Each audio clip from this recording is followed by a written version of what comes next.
ସାଙ୍ଗମାନେ ଫାଇନାଲି ମୁଁ ଥାନାକୁ ପଳେଇ ଆସୁଛି। ଆଉ ଏଠି ଟିକେ ଲେଖାପଢ଼ା କରାହେଇଛି। ସାର୍ ଯାଇଛନ୍ତି ଖାଇବା ପାଇଁ, ଆସିଲେ ଲେଖାପଢ଼ା ହେଲେ ଭାବୁଛି ଆଜି ଗାଁକୁ ପଳେଇବି ବୋଲି, କାହିଁକିନା ବହୁତ ବାଟ ହେଲେ ବି।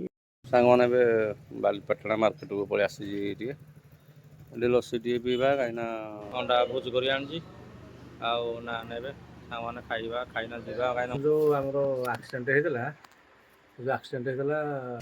ତ ଟାଇମ୍ ହେଲାନି, ଏବେ ଖୁଣ୍ଟୁଣି ହେଇଛି, ଟାଇମ୍ ହେଲାନି କ'ଣ ସାଙ୍ଗମାନେ। ହ୍ୟାଲୋ ହାଏ ସାଙ୍ଗମାନେ, ନମସ୍କାର, ଜୟ ଜଗନ୍ନାଥ, ଶୁଭ ସକାଳ ସାଙ୍ଗମାନେ। ଏବେ ବହୁତର ଟାଇମ୍ ହେଇଗଲାନି, ଆଉ ତାପରେ ବି ଥଣ୍ଡା ହାୱା ଦେଉଛି, ସାଙ୍ଗମାନେ ଦେଖିପାରୁଥିବେ। ମୁଁ ତ ଏବେ ସାଙ୍ଗମାନେ ନାହିଁ ଗାଁରେ, ମୁଁ ଅଛି ଏବେ ପଳେଇ ଆସିଛି ଟିକେ ଆମର ଖୋର୍ଦ୍ଧା ପୁରୀ ଲାଇନ୍ ପଳେଇ ଆସିଛି, ସେ ଥାନାକୁ ଆସିଛି। ଆଉ ମୁଁ ଥାନାକୁ କ'ଣ ପାଇଁ ଆସିଛି ଆପଣମାନଙ୍କୁ ଆଗକୁ ଜଣେଇବି ସାଙ୍ଗମାନେ। ସେ ଆପଣ ଏମିତି ଭିଡ଼ିଓ କଣ୍ଟିନ୍ୟୁ କରନ୍ତୁ ସାଙ୍ଗମାନେ, ମୁଁ ଜଣେଇବି କ'ଣ ପାଇଁ ମୁଁ ଥାନାକୁ ଆସିଛି। ମୁଁ କାଲିଠୁ ଆସିନା ରହିଛି ଏଠି। ଏ ଭାଇ ଜଣେ ଆମର ସିଏ ଅଛନ୍ତି, ମୁଁ ବାହାରେ ଦେଖେଇଦେବି ଭାଇକୁ। ସେ ମୋତେ ତାଙ୍କ ସହିତ ଚିହ୍ନା ପରିଚୟ ହୋଇ ମୁଁ ରହିଯାଇଛି। ସେ ଭାଇକୁ ମୁଁ ବି କେବେ ଦେଖିନି, ହେଲେ ସୁଦ୍ଧା ମୁଁ ସେ ଆସିଥିଲି ଏଠି ପଚାରିବାରୁ ସେ ମୋତେ କହିଲା ଭାଇ ଏଇଠି ରହିଛ, ଆମର ସୁବିଧା ଅଛି ଏଇଠି। ତ ସେ ଭାଇଙ୍କ ସହିତ ମୁଁ ରାତିରେ ଖାଇଦେଲି ହୋଟେଲରୁ, ଖାଇକି ରହିଛି ଏଠି। ଦେଖାଯାଉ କ'ଣ ହେଉଛି। ସେ ଥାନା ବାଲା ଆସିବେ, ଆସିଲେ ମୁଁ ଯିବି ଥାନାକୁ। ଗଲେ ତାପରେ ସେ କଥାବାର୍ତ୍ତା ହେଲେ କାଗଜ ଗୋଟେ ଲେଖେଇବେ, ଲେଖେଇଲେ ମୁଁ ମୋର ଘରକୁ ପଳେଇବି। ଏଇ ଭିତରେ ସାଙ୍ଗମାନେ ମୁଁ ଥିଲି କାଲି।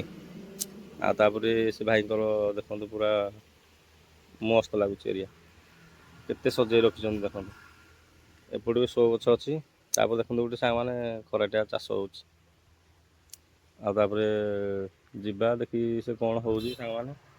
ସେ ପିଲା ଆସୁଛି, ସେ ପିଲା ସହିତ ଆସିଲେ, ସେ ପିଲା ଆସିଲେ କମ୍ପ୍ରମାଇଜ୍ ହେବ। ସେ ଥାନା ବାଲା ଡକେଇ ଦେଇଛନ୍ତି, ଦେଖାଯାଉ କ'ଣ ହେଉଛି। ଆଉ ତାପରେ ସାଙ୍ଗମାନେ ମୁଁ ତ ଖାଇନେବି କିଛି, ହେଲେ ଭୋକ କ୍ଲିୟର ହେଉନି, କାହିଁକିନା ଗୋଟେ ଯେହେତୁ କାମକୁ ଆସିଛି ମୁଁ, ସେଇଟା ଟିକେ ଭଲ ଲାଗୁନି ସାଙ୍ଗମାନେ। ଆଉ ଏଇ ଭାଇଙ୍କର ଦେଖନ୍ତୁ ପୁରା ମସ୍ତ ହେଇଛି, ମସ୍ତ ଲାଗୁଛି ଏରିଆ। ଏଇଟା କି ଫୁଲ ସାଙ୍ଗମାନେ କହିବେ କମେଣ୍ଟ କରି, ମୁଁ ତ ଜାଣିନି କି ଫୁଲ। ଧଳା ପଲପା ବାଇକ୍ ସେ ବାହାରେ ଅଛି, ଭାଇ ସେଡ଼େ ଦେଇଛନ୍ତି ଦୋକାନ, ବସିଛନ୍ତି ସେ ଭାଇ।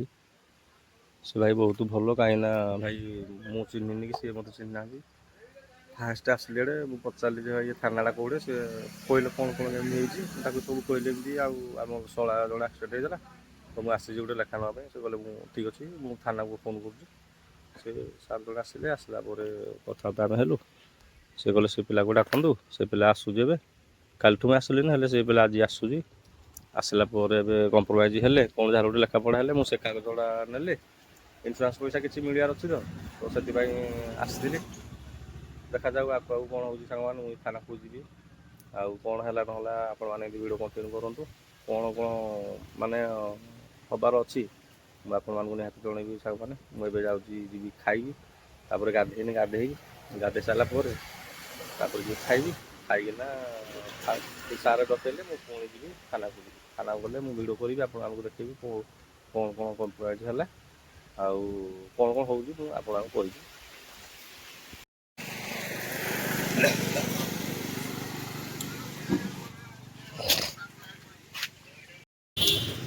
ସାଙ୍ଗମାନେ ଏବେ ବାଲିପାଟଣା ମାର୍କେଟକୁ ପଳେଇ ଆସିଛି ଟିକେ, ଏଠି ଲସି ଟିକେ ପିଇବା, କାହିଁକିନା 11ଟା ହେଇଗଲାନି ସାଙ୍ଗମାନେ, ଖାଇ ହେଲାନି। ଏବେ ଖାଇଲେ ବି ଆଉ ଇଚ୍ଛା ହେବନି ବେଳା ଟାଇମ୍ ଖାଇବା ପାଇଁ, ତ ସେଥିପାଇଁ ଆସିକି ଟିକେ ଲସି ପିଇଦେବା। ଭାଇ ବନେଇବେ ଏବେ, ଧୂପ ଦେଉଛନ୍ତି। ଖାଇକି ଯିବା ଟିକେ ରେଷ୍ଟ ନେବା, ତାପରେ ଗାଧେଇ ସାରିଲା ପରେ ପୁଣି ଆସିବା ଖାଇବା, ତାପରେ ଥାନା ଆଡ଼େ ଟିକେ ଯିବା। ତ ଫାଇନାଲି ସାଙ୍ଗମାନେ ଆସିଗଲା ଲସି, ଏବେ ପିଇଦେବା। ପିଇକି ଯିବା ସେ ଥାନାକୁ ଯିବା। ଫୋନ୍ କଲେନି ସାର୍, ଯିବା ତାପରେ ଦେଖିବା କ'ଣ ହେଉଛି। ତ ସାଙ୍ଗମାନେ ଫାଇନାଲି ମୁଁ ଥାନାକୁ ପଳେଇ ଆସୁଛି। ଆଉ ଏଠି ଟିକେ ଲେଖାପଢ଼ା କରାହେଇଛି। ସାର୍ ଯାଇଛନ୍ତି ଖାଇବା ପାଇଁ, ଆସିଲେ ଲେଖାପଢ଼ା ହେଲେ ଭାବୁଛି ଆଜି ଗାଁକୁ ପଳେଇବି ବୋଲି, କାହିଁକିନା ବହୁତ ବାଟ ହେଲେ ବି ଭାବୁଛି ପଳେଇବି ବୋଲି। ଆଉ ଭାରି ବୋର୍ ଲାଗିଲାନି। ଆଉ ଯାଇ ହେଉ ସାଙ୍ଗମାନେ ମାନେ ଭଗବାନ ଦୟାରୁ କାମଟା ହେଇଗଲା ଆମର, ଏଇଟା ଗୋଟେ ବଡ଼ କଥା ସାଙ୍ଗମାନେ। ତ ସାଙ୍ଗମାନେ ଏବେ ମୁଁ ପଳେଇ ଆସିଲି ଫାଇନାଲି ଗାଁକୁ ଯାଉଛି, କାହିଁକିନା ଥାନା କାମ ଥିଲା ଟିକେ ତ ଟାଇମ୍ ହେଲାନି। ଏବେ ଖୁଣ୍ଟୁଣି ହେଇଛି, ଟାଇମ୍ ହେଲାନି କ'ଣ ସାଙ୍ଗମାନେ, ମୁଁ ଦେଖାଇ ଦେଉଛି ଆପଣମାନଙ୍କୁ କେତେ ଟାଇମ୍ ହେଇଛି ଏବେ ଦେଖନ୍ତୁ। 10ଟା 46 ହେଇଗଲାନି ସାଙ୍ଗମାନେ। ସେ ଭାଇ ଦୋକାନରେ ଚାହା ଟିକେ ପିଇଲେ ଏବେ, କାହିଁକିନା ବହୁତ ବୋର୍ ଲାଗିଲାନି ସକାଳୁ ଯେହେତୁ ଖାଇନୁ। ଆଉ ଆପଣମାନେ ତ ଜାଣିଥିବେ ସାଙ୍ଗମାନେ, ଥାନା କାମରେ ଗଲା ମାନେ ସେ ନିହାତି ଲେଟ୍ ହେବ। ତ ମୁଁ ଏବେ ଯାଉଛି ଘରକୁ, ଯାଉଛି ଆଗରେ ଖାଇବି, ଦେଖିବା ଗୋଟେ ଭଲ ହୋଟେଲ ଦେଖି ଖାଇଦେବା ଟିକେ।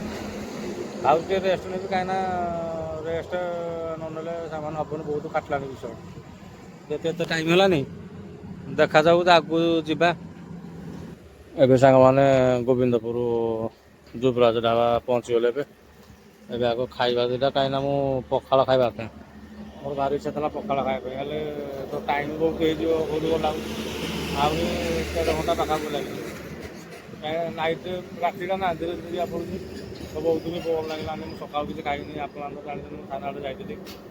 ତ ଏବେ ଦୁଇଟା ଖାଇବା, ଯାଉ ଭିତରକୁ ଯାଉ କ'ଣ ଦୁଇଟା ଖାଇଦେବା, ତାପରେ ଖାଇକି ଆଡ଼ୁ ସିଧା ଘରକୁ ଚାଲିବା ସାଙ୍ଗମାନେ। ନାଇଟ୍କୁ ବସକୁ ଚାଲୁଛି।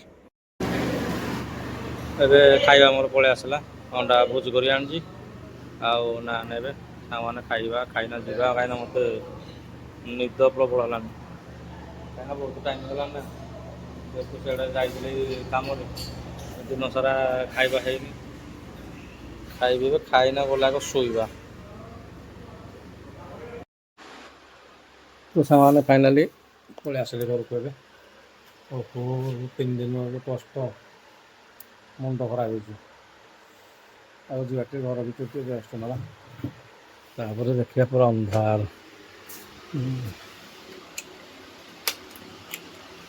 ରାହୁଲ ଶୋଇଛି। ସେ ଯେଉଁ ଲିପୁନ ଯେଉଁ ଆମର ଆକ୍ସିଡେଣ୍ଟ ହେଇଥିଲା, ଗୋଟେ FIR କପି ଆଣିବା ପାଇଁ ଯାଇଥିଲି।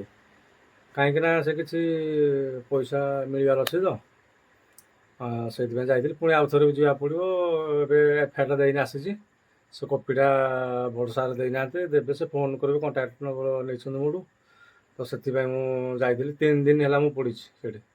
ସେ ଜଣକ ଭାଇଙ୍କ ଘରେ, ମାନେ ତାଙ୍କ ଦୋକାନରେ ମୁଁ ଥିଲି। ଯାଇ ସେ ଭାଇ ବହୁତ ସାହାଯ୍ୟ କଲେ ମୋତେ।